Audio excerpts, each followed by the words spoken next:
Afternoon, ladies and gentlemen, distinguished guests, ministers.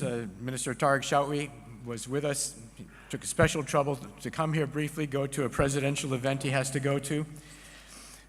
He's the Minister of Education, as we know.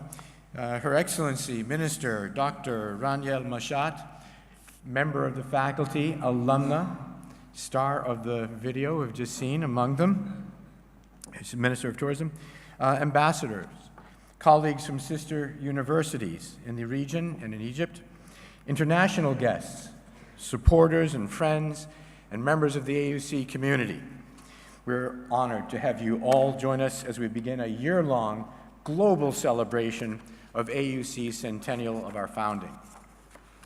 Today, we also honor our alumni, students, faculty, and staff for a century of dedication to shaping the brightest minds and ensuring AUC is the fine institution that it is today. I'd like to begin by recognizing our faculty, who have been an essential pillar of and a loyal force behind AUC, allowing for our growth and for our success. So I would like to take this opportunity to ask our currently serving faculty and our retired faculty, please to stand and let us thank you and salute you for your service over these years. Faculty members.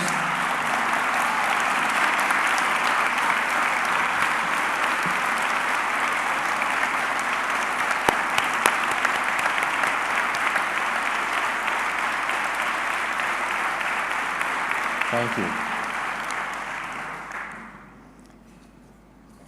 And although this hall holds 1,000 people, we could only have a representative sample of the faculty in order to have others join as well. Our students are why we are here, after all, and they've been a source of pride not only to AUC, but to Egypt. They have always excelled and gone on to lead both locally, here at the national level, and internationally in so many fields. So as we celebrate our past, I thought this afternoon, we would also take just a moment to salute, to admire, to wish well, to look forward to the future with just two representatives. First, I'd like to give a warm welcome to one representative of our incoming class, one of our freshmen, Amina Khidr. And please stand, Amina, wherever you are.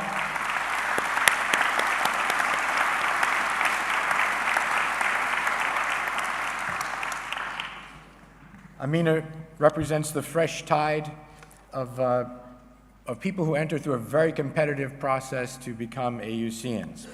I'd also like to introduce the proud latest completed investment, if I may put it that way.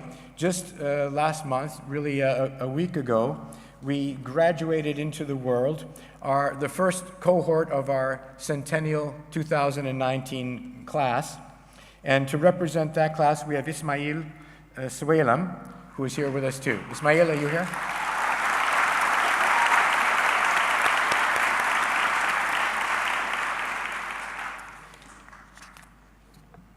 Our celebration today coincides with the meeting of our Board of Trustees here in Cairo. Our trustees come from around the world, once a year to Cairo, twice other times of the year in other locations, usually the United States.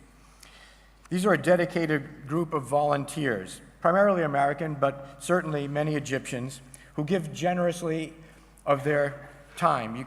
The 3 T's, as we say, or even the 3 W's. The 3 T's are their time, and it is really valuable time.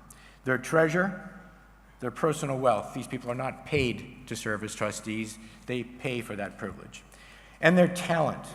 These are wise people in different fields of law, higher education, business, government, philanthropy. Another way to remember it is the 3 W's: work, wealth, and wisdom. Our trustees have navigated AUC from its early beginnings to where it stands today. So may I ask our trustees to please stand and be recognized. Ladies and gentlemen.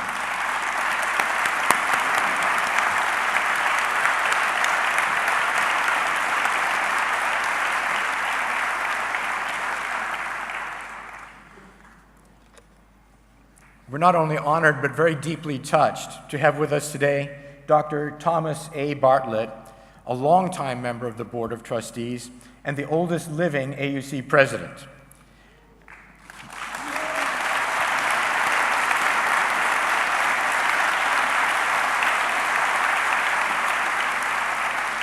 I'm going to say a few more words for those who don't know the Bartletts.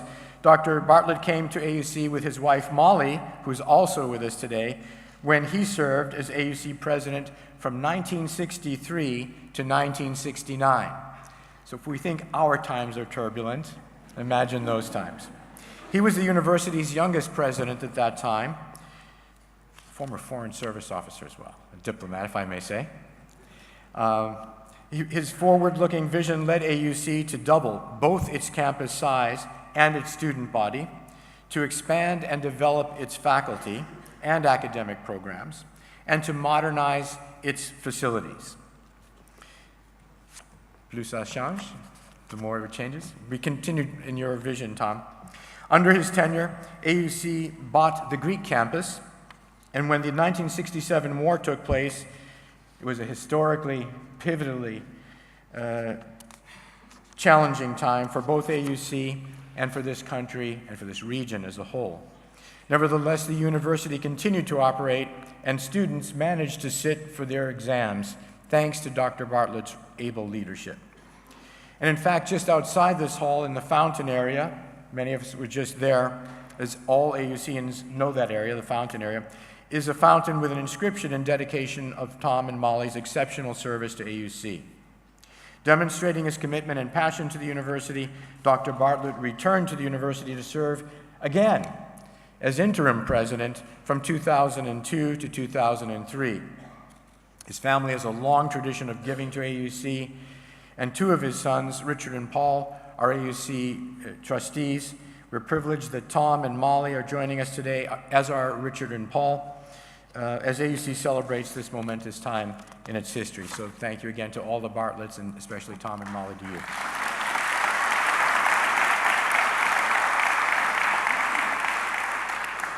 And finally, because this is such a wonderful moment bringing together generations of the past and those who will far outlive us and take AUC's name into the future, I'd like to touch on a few representatives of the 38,000 living alumni who span the globe and are really another foundation stone of our global influence and impact.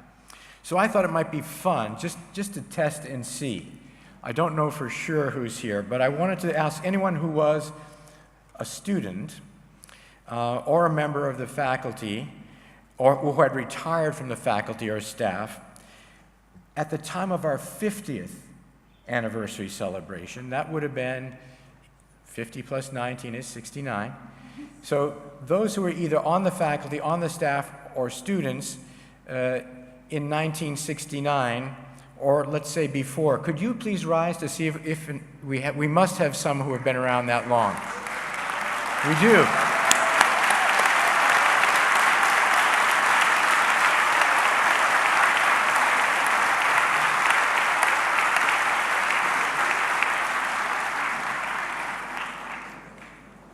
I want to push it one little bit more.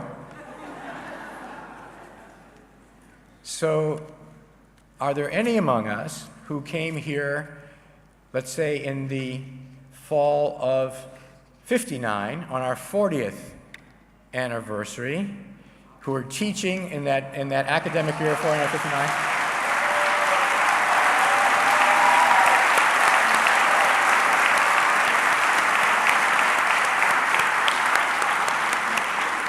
See, so it's a little dark, but I saw it was Doris, also Doris Jones, and Adel Bishai. So thank you very much for your amazing service.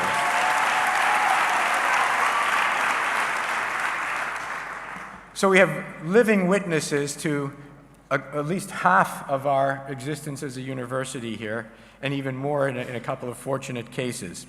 So throughout these last 100 years, AUC has been a rising star in Egypt's higher education system, and truly a proud contributor to the country's intellectual life and our connectivity to the rest of the world. Today, Egypt, I believe, can be, should be, really must be, at a point of renaissance. Much will lie on us to determine whether it will turn out to be that way, but the opportunity is there, a point of renaissance. And AUC must be at the heart of that revival, working to reestablish Dunya as the cultural magnet that has always been, ensuring that the best minds of this region are equipped with the education that they need for the lives of service which our alumni have always led, and spearheading impactful research to address the most pressing challenges of our time. This is a moment of reflection, not just on a legacy rich in achievements and remarkable accomplishments, perhaps never fully imagined at the time of AUC's founding in 1919. It's also a moment of ambition, of inspiration, of realization that the next 100 years hold even greater promise and boundless potential, and challenges as well. We see four critically important areas. First, the global experience that we represent. The ability to engage the world is a defining feature of our graduates and of our times. Through agreements we have as AUC with more than 100 leading universities around the world, mostly in the United States, and really aggressive efforts to recruit internationally, we expand our global education by restoring the number of international students coming to our campus and giving every Egyptian student a global experience. We're committed to achieving the levels on internationalization in our faculty and our student body that we really must have to continue to provide that global experience. Second priority that's always been ours and we reaffirm. This year, it is academic quality. This year, we received the top level of reaffirmation of our decennial accreditation from the Middle States Commission on Higher Education, one of only 17 institutions outside the United States to achieve this. We have new programs and top accreditations in niche fields and programs and initiatives all across the board, and that they help ensure and measure our quality standards. Third emphasis is diversity and access. Thanks to the generosity of our donors, AUC offers more than $20 million in scholarships each year.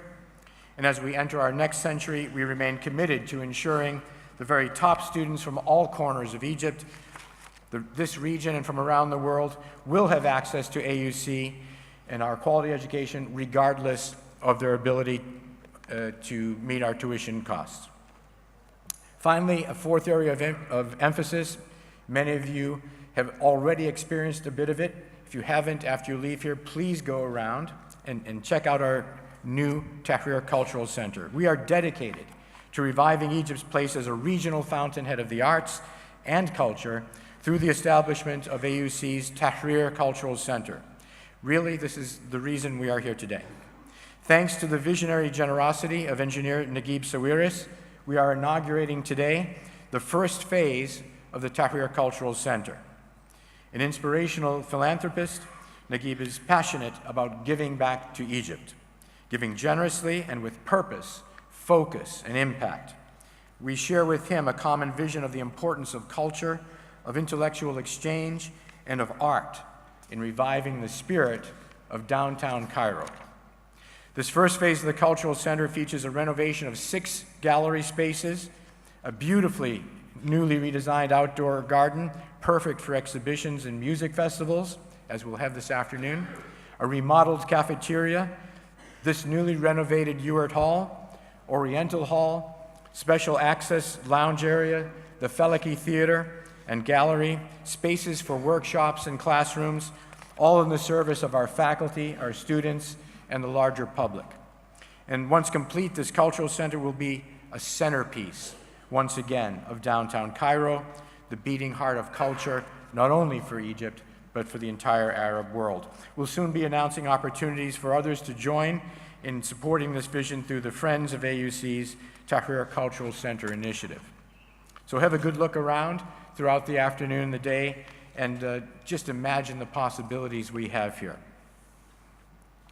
Please do join us not only here, but in the United States and other cities around the world as we celebrate. I could list a very long calendar. You have a brochure. I'll touch on some of them. In March, we have Minouche Shafiq coming here, head of LSE. In April, we are supporting President al-Sisi's Year of Education by hosting 12 presidents of African universities and 9 presidents of Chinese universities on our new campus. In May, we have a major fundraising dinner in New York at the Temple of Dandur, and on and on and on. Geneva, Amman, different cities around the world. Please take a look and see where you would most like to participate.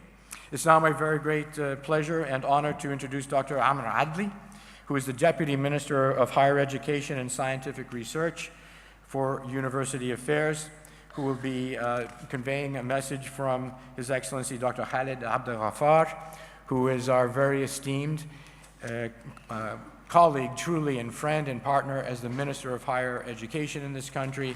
We have the closest collaboration with the Minister, who has truly approached every issue from a problem-solving perspective. So Dr. Amr, I would invite you now to deliver that message. Thanks once again. Kullu sana wa kulluna tayyibin.